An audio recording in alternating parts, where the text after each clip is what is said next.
Facebook, a program that has had 1.86 billion monthly users as of December last year.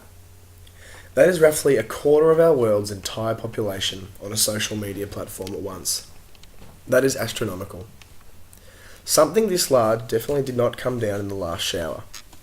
Facebook, since its beginning, has constantly been changing to meet the new standards and needs of its consumers. Let's take it right back to the start, when one man's little innocent program was about to change the world as we know it.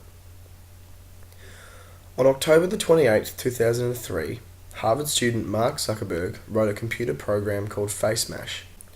The following semester, comments on his previous program inspired him to create a new program. So on February the 4th, 2004, Mark Zuckerberg launched the Facebook. Membership was restricted initially to students from Harvard, but in March, the website expanded to Stanford, Yale, then followed by most major universities in America and Canada. The mid-2004 saw the increase of funding from external sources, which was able to allow the company to change its name to just Facebook, and also expand to large businesses such as Apple and Microsoft. Fast forward 6 years to 2012, and Zuckerberg announces that they have surpassed their 1 billionth user. The way that our society has been moving, social development opened up the opportunity for Facebook to thrive. As human beings of this generation, the majority of youth shares similar social patterns with Facebook. I believe that our society's need to be involved in everything and a desire to promote self-culture are two preconditions for the creation of Facebook. The desire for someone to know what their friend in the city is doing with their lives was never an issue before the internet. Once this became so easy, society became growing a desire to share their beliefs and uncover a side of them to an audience, that audience being their friends.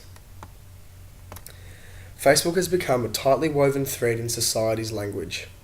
It has now become common to hear, "I'll share that on your wall," or "comment and like on my photo." 20 years ago, these phrases would have meant nothing and quite frankly been heard of as strange. In modern day society, for a teen to not have or know anything about the language of Facebook would be classed as abnormal. Since Facebook has become a sort of meeting place for many things, such as school groups for homework, businesses, and sporting teams, communicating to a large group of people has become as easy as pouring a glass of milk in your own home. Facebook has altered society as we know it in almost all aspects, from communication between friends, running a business, promoting an event, or even just sharing your opinion. It has provided us with many tools that have had a somewhat positive impact on our lives, aside from the fact, of course, that it takes away the traditional face-to-face communication that once was. Right now, sitting here in my lounge room, I can go on my phone, search a random person from the other side of the world, and instantly message them like anything. All of this happens within 10 seconds. Oh, and I forgot to mention, it is all completely free. I personally have run 2 small businesses over Facebook, which both include clothing and music. All items were sold via Facebook on multiple platforms such as Messenger and the specific page itself. Without understanding the Facebook language, this would not have been possible. With whole businesses being run off Facebook, large-scale events being promoted to millions of people worldwide for less than $20, videos going viral with millions of hits in a matter of days. If I'd have told you all this 20 years ago, you would have laughed at me. The future is exciting for the internet and for its programs, Facebook included. Assuming the revolutionary program continues with its popularity, time and space as we know it will only continue to be altered by Facebook even more than it currently is. Facebook will presumably purchase even more social media companies like previously Instagram and hopefully expand their empire.